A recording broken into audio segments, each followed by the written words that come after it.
నమస్తే welcome to our channel నేను పద్మిని ప్రస్తుతంతో పాటు ప్రముఖ ఆధ్యాత్మికవేత్త దత్త ఉపాసకురాలు శ్రీపాద శ్రీవల్లభ దత్తపీఠం వ్యవస్థాపకురాలు శ్రీమతి లతా దత్త గారు మనతో పాటు ఉన్నారు మాట్లాడదాం. నమస్తే అక్క. నమస్తే రా పద్మిని. సిద్ధమంగళ స్తోత్ర పారాయణం ఇంటింటికి వెళ్ళి స్వామి పాదుకలను తీసుకుని వెళ్ళి సిద్ధమంగళ స్తోత్రం యొక్క పారాయణం జరిపిస్తూ ఉన్నారు మీరు. చాలా అద్భుతంగా విజయవాడలో కూడా మొన్న మధ్య జరిగింది. అవును, అయిపోయిన తర్వాత మళ్ళీ విజయవాడ నుంచి చాలా కాల్స్ వచ్చాయి. చాలా కాల్స్ వచ్చాయా? చాలా ఇన్ ద సెన్స్ అయిపోయిందా మేము నెక్స్ట్ మళ్ళీ మనం ప్లాన్ ఉంటుంది, కొన్ని వచ్చాయి కాల్స్. సో అలాగే అంతకు ముందే ఫస్ట్ ఎప్పుడైతే అనౌన్స్ చేశారో మళ్ళీ 108 ఇళ్లలో కూడా సంకల్పించుకున్నామని ఎప్పుడైతే ప్లాన్ చేశారో విశేషంగా కరీంనగర్ నుంచి కూడా చాలా కాల్స్ వచ్చాయి. కరీంనగర్ ఎప్పుడు వస్తారు అని చెప్పి. మరి కరీంనగర్ వాస్తవ్యుల కోసం ఎప్పుడైనా ప్లాన్ వేశారా, వెళ్తారా? ఖచ్చితంగా మన తెలంగాణ ప్రాంతాలన్నీ కూడా కవర్ చేయాలని ఎప్పటి నుంచో ఉంది నాకు. కరీంనగర్, మంచిర్యాల, నిజామాబాద్ ఈ ఏరియా మొత్తం కూడా అవన్నీ దగ్గర కరీంనగర్, నిజామాబాద్, మంచిర్యాల ఈ 3 ప్లేస్లు కూడా. ఇంకా అక్కడ ఏమైనా చుట్టుపక్కల గ్రామాలు జగిత్యాల లాంటివి ఇలాంటివి ఉన్నా కూడా మనం చేయొచ్చు. వెళ్తారు. ఎప్పుడు ప్లాన్ చేసుకున్నారు? మే 31, జూన్ 1, జూన్ 2. మే 31, జూన్ 1వ తారీఖు, జూన్ 2వ తారీఖు. అయితే పద్మిని, ఈ సిద్ధమంగళ స్తోత్ర మహత్యము ఎంతటి మంగళకరమైందో చెప్పలేము. ఒకరి ఇంట్లో నేను విజయవాడలో వెళ్ళి పూజ చేస్తే వాళ్ళ ఇంట్లో జ్యోతి వెలిగించగానే స్వామి నాకు వెంటనే సర్పాన్ని చూపించారు. సర్పాన్ని చూపించి, ఈ సర్పం అంటే వీళ్ళకి నాగ దోషం వల్ల పిల్లలు పుట్టడం లేదు అని చెప్పేశారు. అసలు వెలిగించగానే స్వామి చెప్పేస్తున్నారు మనకి రిజల్ట్. అయితే నేను వాళ్ళకి చెప్పటం జరిగింది, మీరు ఈ నాగ ప్రతిష్ట అనేది చెయ్యాలి, లేదా మీకు నాగదోషం ఉన్నది, దాన్ని తొలగించుకుంటే మీకు పిల్లలు పుడతారు. స్వామి క్లియర్ గా చూపించారు. అవునండి, నిజం, మేము ఎప్పటి నుంచో ఇది అనుకుంటున్నాము, ఇది చెయ్యాలని. అలా పెండింగ్ అయిపోతుంది. లేదు, ఇమీడియట్ గా చెయ్యండి మీరు, స్వామి తెలియజేశారు. అలా స్వామి మనకి ఎలాంటి అద్భుతమైన రిజల్ట్స్ చెప్పేస్తారో. ఇంకొకరింట్లో కూడా వాళ్ళ సమస్యని వెళ్ళగానే ఇక్కడ ఈ సమస్య అని చెప్పేశారు, ఈ ఇంట్లో ఆ సమస్య అని. ఎక్కడైతే మనం జ్యోతి వెలిగిస్తే స్వామి చెప్పారు కదా, జ్యోతి రూపంలో నేను ఉంటానని. సిద్ధమంగళ స్తోత్రం చేసేటప్పుడు 3 రోజులు జ్యోతి వాళ్ళ ఇంట్లో వెలుగుతుంది అనమాట. ఆ 3 రోజులు వెలగటం వల్ల వాళ్ళ దోషాలన్నీ కూడా తొలగిపోతూ ఉంటాయి. దోషాలు, కర్మలు కూడా తొలగిపోతూ ఉంటాయి. అలా ప్రతి ఇంట్లో కూడా హారతిలో వివిధ రకాలుగా స్వామి కనపడటము, సర్పరూపంలో కనపడటము, గోవు రూపంలో కనపడటము, భైరవుడి రూపంలో కనపడటం, ఇలా జరుగుతూ ఉంటుంది. ప్రతి హారతిలో కూడా రకరకాల శ్రీపాదుడిలా కనపడటం, ఒక్కోసారి దత్తాత్రేయుడిలాగా 3 తలలతో కనపడటం కూడా అద్భుతం. అందుకే ఈసారి మన కరీంనగర్, మంచిర్యాల ఇటు వెళ్దామని అనుకుంటున్నాము. ఎవరైనా అక్కడ వాళ్ళు మనతో రిజిస్టర్ చేసుకుంటే, ఆల్రెడీ మనని కొంతమంది అడిగారు, ఇంకెవరైనా రిజిస్టర్ చేసుకుంటే, అండ్ మనం అనేసుకోవడమో లేకపోతే మీరు ఫోన్లు చేసేస్తే రిజిస్టర్ చేసుకోవడం కాదు, స్వామి ఆజ్ఞ కూడా ఉండాలి. ఆయన అనుకోవాలి, రావాలి. స్వామి ఆజ్ఞ ఉంటేనే వెళ్ళగలం. అంతే. ఎందుకు విజయవాడలో కూడా వెళ్ళాలి అనుకున్న 2 ఇల్లులు క్యాన్సిల్ అయ్యాయి. అప్పటికప్పుడు వాళ్ళు వద్దనుకోవటం, ఏదో కుదరకపోవటం, లేదా మనకి కుదరకపోవటము, ఇలా జరగటం. ఇందాక నువ్వే చెప్పావు కదరా, వచ్చేసిన తర్వాత కాల్స్ వచ్చాయి, అలా మిస్ అయిపోవటం, ఇలాంటివి కూడా జరుగుతూ ఉంటాయి. స్వామి ఎక్కడైతే భక్తి ఉంటుందో, స్వామి రావాలని హృదయపూర్వకంగా అనుకుంటారో వాళ్ళ ఇంటికి వెళ్తారు, లేదా స్వామి వాళ్ళ కర్మ తొలగించడం కోసం వాళ్ళ ఇంటికి వెళ్తారు. స్వామి ఏదైనా ఆ ఇంట్లో వెళ్ళి నేను వాళ్ళని దీని నుంచి బయట పడేయాలి, ఈ ఆపద నుంచి అనుకుంటే కూడా స్వామి వెళ్తారు. అలా కూడా జరిగాయి గతంలో. అక్కడ పూజ జరుగుతూ ఉంది, అక్కడ పెద్ద ఆపద నుంచి వాళ్ళు బయటపడ్డారు. అలా ఒకరింట్లో పూజ చేస్తూ ఉంటే అక్కడ ఆయన పడిపోవడం జరిగింది. ఆ ఇంటి యజమాని అక్కడ పడిపోవడం జరిగింది బాత్రూమ్. ఒక రోజంతా పడిపోయి ఉన్నా కూడా నెక్స్ట్ డే వెళ్ళి తలుపు తీసే వరకు ఏమీ జరగకుండా లేచారంటే స్వామి ఏ విధంగా సంరక్షించారు.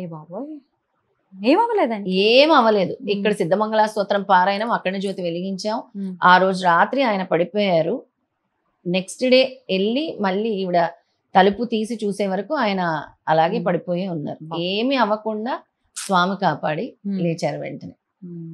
ఎంత పెద్ద గాయాలు అవుతాయి తెలియకుండా పడిపోయి ఉంటాయి, చూడకుండా ఉంటాయి. ఇలాంటివి ఎన్నో అద్భుతాలు శ్రీపాద శ్రీవల్లభ స్వామి సిద్ధమంగళ స్తోత్రం వల్ల జరగనిదంటూ లేదు. అంతే అక్క. ఎలా జరుగుతుంది సిద్ధమంగళ స్తోత్రం?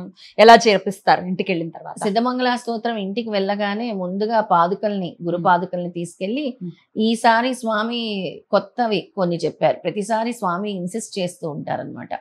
ఈసారి తమలపాకు పూజ చెప్పారు. ప్రతి ఇంట్లో తమలపాకు కంపల్సరీ ఒక 11 తమలపాకులు తీసుకొని ఒక ప్లేట్లో దత్తా అని రాయించమన్నారు, వాళ్ళ కోరిక చెప్పుకుంటూ.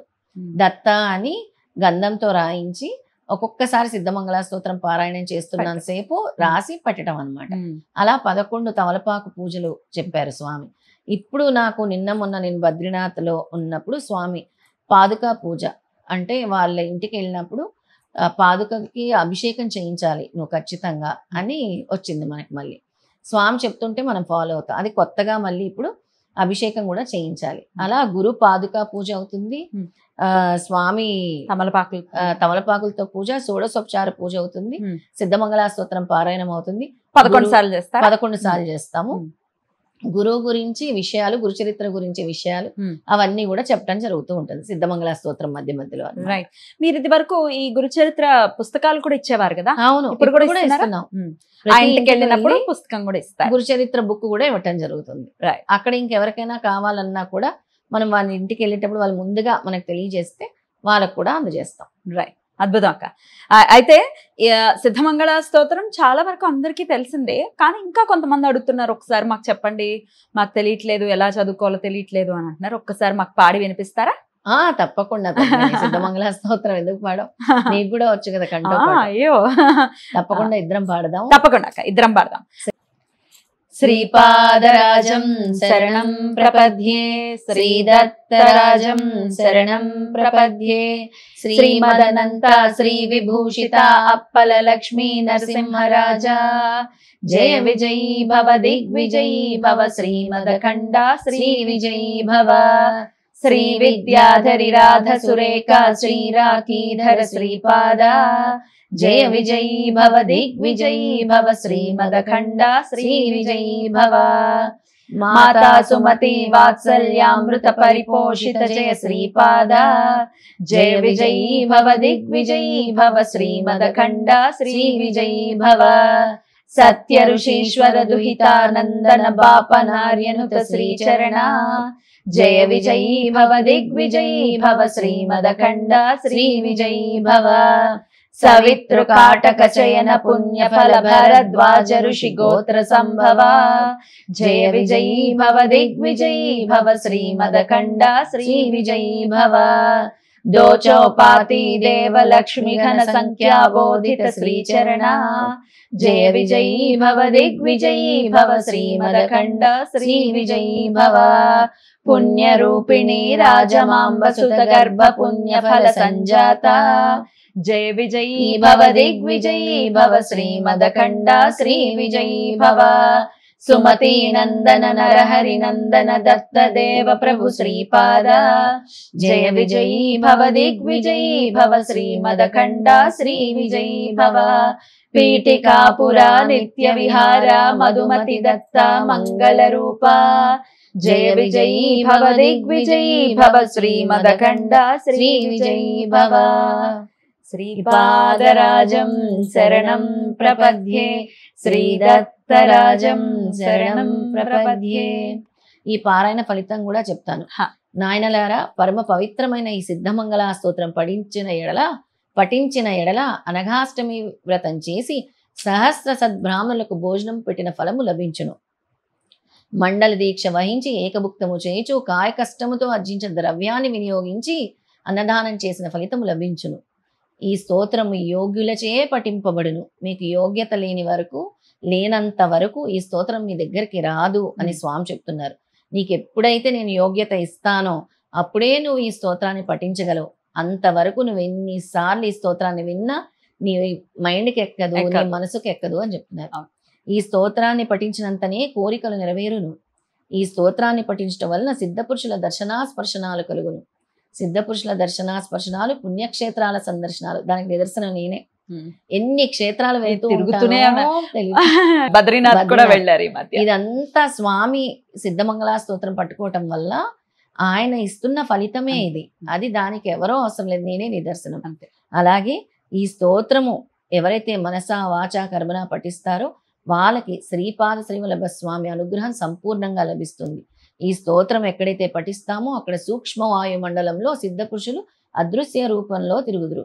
లక్షల వేల స్తోత్రాలు మన దగ్గర ఉన్నా కూడా ఏ స్తోత్రానికి ఇవ్వనంత అనంతమైన ఫలితము, మంగళకరమైన ఫలితము, కామధేనువు కల్పతరువు, అలాగే సాక్షాత్తు సిద్ధ పురుషులు వచ్చి తిరగటం అనేది చిన్న విషయం కాదు. అలాంటి స్తోత్రము ఈ సిద్ధమంగళ స్తోత్రం. మహామహిమాన్వితమైన స్తోత్రము. అసలు దీని ఫలితం చెప్పలేము, అనంతమైన ఫలితం. అంతే, చక్కగా చేసుకోవచ్చు. ఆయనకు కావాల్సింది అంతఃకరణ శుద్ధి. ఆయన కోరుకునేది అదే, భక్తి, ప్రేమ. మనకి భగవంతుడి పట్ల ప్రేమ తప్పించి ఏమి ఇవ్వగలం ఆయనకి? అంతే, ఏమి ఇవ్వలేము.